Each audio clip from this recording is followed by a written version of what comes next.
Бүгін әдебиеттік оқу пәнінен бейбіт өмір тамаша айдарындағы Оразақын Асқар атамыздың жұлдыз тойы шығармасымен танысамыз. Бүгін сен сабақта өлеңдегі негізгі ойды анықтайсың. Шығармашылық жұмысты түрлі нұсқада ұсынасың. Балалар, суретке қарап жер бетіндегі бейбіт өмір туралы әңгімелеңдерші. Кім болмасын, келер күнін тек жақсылықпен тосатыны хақ. Біз бейбіт елдің астында таңымызды аттырып, түнімізді баттырып жүрміз. Біз бақытты елміз. Бейбітшілік деген адамзаттың өз елінде еркін өмір сүріп, шуы жоқ ортада өз болашағын құруы. Бейбіт заман барлық елдің басына қонатын бақ құсы емес.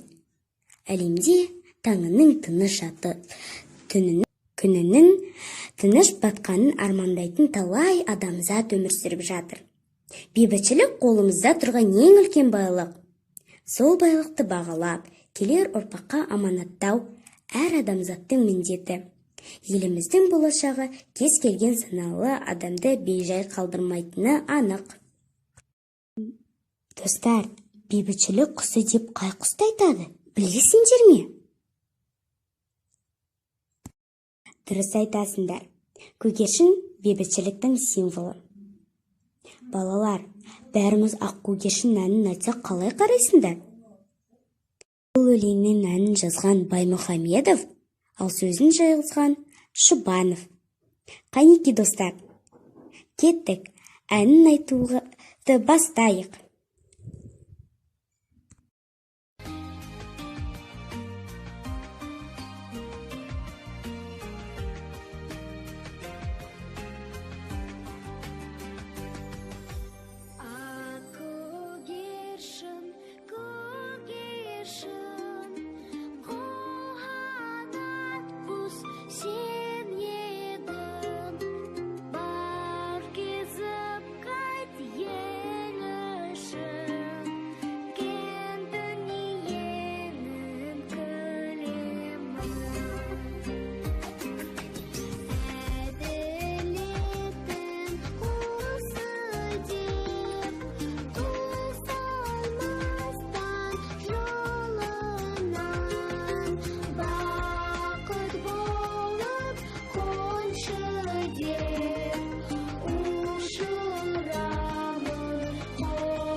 Достар, бүгін біз Оразақын Асқар атамыздың жұлдыз тойы атты шығармасымен танысамыз.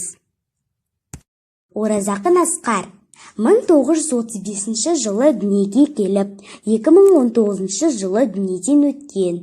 Ақын, Қытайдың шығыс Түркістан өлкесі Іле аймағы Мүкей Қараташ жерінде дүниеге келген. Ақынның балаларға арнап жазған «Бала болғым келеді», рәміздері, қазақпын, қорға қазақ тіліңді, тағы басқа өлеңдері бар. Жұлдыз тойы. Юрий ашып ғарышты, аймен адам танысты. Мен ұшамын бетке алып, есек қырған Марсты. Шолпан, Уран, Сатурн іздеп келе жатырмын. Меркурий, Нептун, Плутон қарсы алатын батырмын. Табылар бір тіршілік, көреміз деп құлшынып, сыйға тартам жоқ болса, екі бөзім гүлшыбық. Ғарыш қару қоймаға айналар деп ойлама, соғыс емес жұлдызда болады тек той ғана. Балалар, мына заттар ақын үшін ненің белгісі деп ойлайсыңдар? Менің ойымша, ағаш ол тіршіліктің көзі, ал гүл ол бейбіт өмір деп ойлаймын.